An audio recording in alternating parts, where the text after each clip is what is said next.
Hi అండి. Welcome to my channel Subhadra's kitchen and vlogs. ఈరోజు రాగి పిండితో మంచి స్నాక్ రెసిపీ చూపిస్తున్నానండి. రాగి చిమిలి. ఇలాగా రాగి చిమిలి చేసి పెట్టుకుంటే మనకు చక్కగా వారం పాటు నిల్వ ఉంటుంది అండి. వేరే స్నాక్స్ బదులు పిల్లలకి ఇది ఇస్తే మనకు రుచికి రుచి, అలాగే ఆరోగ్యానికి ఆరోగ్యం అండి. రాగి పిండిలో మనకు ఐరన్, కాల్షియం, అలాగే omega fatty acids, vitamins, minerals అన్నీ ఉంటుంది కాబట్టి మంచి హెల్తీ రెసిపీ అండి. అలాగే చాలా రుచిగా కూడా ఉంటాయండి. ఇవి ఈజీగా మనకు వారం పాటు నిల్వ ఉంటాయండి. ఫ్రిడ్జ్లో అయితే చక్కగా 20 డేస్ పాటు స్టోర్ ఉంటాయి. సో ఈ రెసిపీ కోసం ముందుగా నేను ఒక మిక్సింగ్ బౌల్ తీసుకొని 1 కప్పు రాగి పిండి వేసుకుంటున్నాను. ఇందులోనే కొంచెం సాల్ట్ వేసి రాగి పిండిలో అంతా కలిసేలాగా బాగా కలుపుకోవాలి. ఇక్కడ రాగి పిండి నేను నార్మల్దే తీసుకున్నానండి. మనం ఈ ప్లేస్లో స్ప్రౌట్స్ది కూడా తీసుకోవచ్చండి. రాగి పిండి మొలకెత్తిన రాగుల నుంచి పిండి చేసుకొని తీసుకోవచ్చు. ఇందులో కొంచెం కొంచెం వాటర్ వేసుకుంటూ మనము చపాతీ పిండిలాగా కలుపుకోవాలి. చపాతీ డో ఏ విధంగా అయితే చేసుకుంటామో అదే విధంగా కలుపుకోవాలండి. ఇక్కడ పిండి నేను చల్ల వాటర్తోనే కలుపుకున్నానండి. ఎందుకంటే మళ్ళీ వీటిని మనం చపాతీలు చేస్తాం కాబట్టి చల్ల వాటర్ వాడినా పర్లేదు. దీన్ని 10-15 నిమిషాల్లో పక్కన పెట్టుకోవాలి.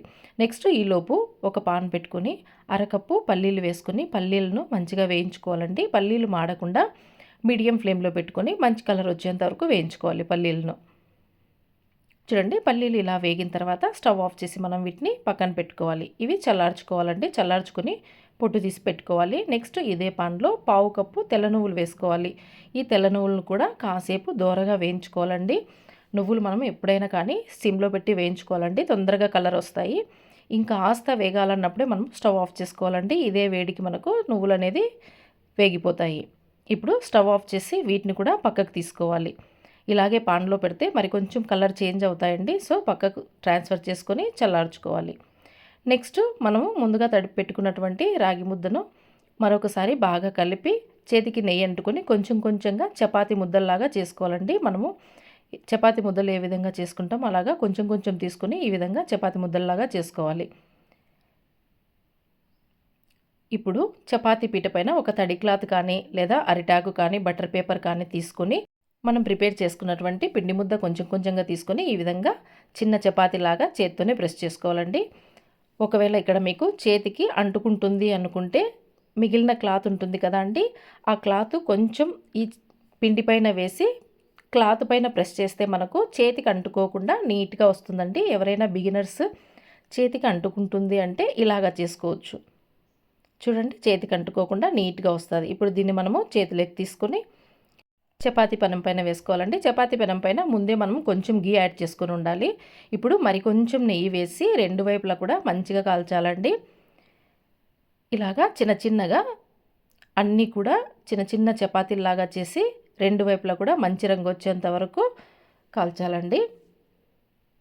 ఇక్కడ కాల్స్తే మనము ఒకటే పెద్ద చపాతీలాగా కూడా చేయొచ్చు. కాకపోతే ఇలాగా చిన్న చిన్నగా చేస్తే ఈవెన్గా కుక్ అవుతుందండి పిండి లోపల. అంతే, అన్నీ కూడా ఇలాగే చేసుకోవాలండి. ఇక్కడ నెయ్యి వేసి వేయించడం వలన మనం వీటిని లడ్డూలు చుట్టినప్పుడు చాలా టేస్టీగా ఉంటాయండి లడ్డూలు. అలాగే కమ్మటి వాసన కూడా వస్తాయి. చూడండి, ఇలాగా మంచిగా వేగిన తర్వాత వీటిని పక్కకు తీసుకోవాలి. ఇవి మనం పక్కకు తీసుకున్నప్పుడు నార్మల్ ప్లేట్లోకి తీసుకోకూడదండి. ఇలాగా ఏదైనా జాలీలాగా ఉంటే దానిపైకి తీసుకొని చల్లార్చుకోవాలి. ఇలాగ చల్లార్చడం వలన ఆవిరి పట్టకుండా డ్రై అవుతాయి. అలాగే మనము లడ్డూలు చుట్టినప్పుడు ఎక్కువ రోజులు నిల్వ ఉంటాయండి తడి లేకుండా. అన్నీ కూడా ఇలాగ చల్లార్చుకోవాలి. నెక్స్ట్ మనం చల్లార్చి పొట్టు తీసినటువంటి పల్లీలు మిక్సీ జార్కి వేసుకొని ఇలాగ పొడి చేసుకోవాలి. అలాగే నువ్వులు కూడా మిక్సీ జార్కి వేసుకొని పొడి చేసుకొని ఒక బౌల్లోకి తీసుకోవాలి.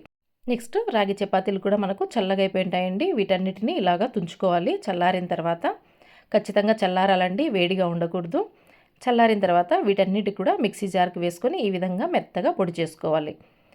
నెక్స్ట్ ఏ కప్పుతో అయితే మనము రాగిపిండి తీసుకున్నామో అదే కప్పుకు కొంచెం తక్కువగా బెల్లం తీసుకోవాలండి. ఈ బెల్లం తీసుకొని మిక్సీ జార్కి యాడ్ చేసుకొని ఫ్లేవర్ కోసం ఇలాచీలు కూడా యాడ్ చేసి బెల్లంని మెత్తగా గ్రైండ్ చేసుకొని ఈ గిన్నెలోకే వేసుకొని మొత్తం అంతా కూడా బాగా కలిసేలాగా కలుపుకోవాలి. ఇక్కడ మనము బెల్లం బదులు కంప్లీట్గా తేనెతో అయినా చేసుకోవచ్చండి ఈ స్వీట్ని. బెల్లం వేసిన తర్వాత అంతా కూడా బాగా మిక్స్ అయ్యే విధంగా కలుపుకోవాలండి. ఇది కలిపేటప్పుడే మనకు కమ్మటి వాసన వస్తుంటుందండి. ఎప్పుడెప్పుడు తిందామా అన్నట్లుంటుంది. అంత మంచి స్మెల్ వస్తుందండి. స్మెల్లే కాదు, చాలా టేస్టీగా ఉంటాయండి. ఇలాగా అంతా కూడా కలుపుకోవాలి. చూడండి ఇలాగా అంతా కలుపుకున్న తర్వాత దీన్ని మనము ఇలాగే స్టోర్ చేసుకోవచ్చండి. ఏదైనా ఎయిర్‌టైట్ బాక్స్‌లో కొంచెం కొంచెం కప్‌లో వేసుకొని తినొచ్చు. లేదు లడ్డూల్లాగైనా చుట్టుకోవచ్చు. ఇలాగా కొంచెం కొంచెం తీసుకొని ఈ విధంగా లడ్డూల్లా ప్రిపేర్ చేసుకొని స్టోర్ చేసుకోవచ్చు. ఇక్కడ మనము మళ్ళీ ఎటువంటి నెయ్యి యాడ్ చేయాల్సిన అవసరం లేదండి. చక్కగా లడ్డూలు ఫామ్ అవుతాయి. మనకు బెల్లంలో ఉన్న మాయిశ్చర్‌తో నీట్‌గా లడ్డూలు చుట్టేసేయొచ్చు. అన్నీ కూడా ఇదే విధంగా చేసుకోవాలండి.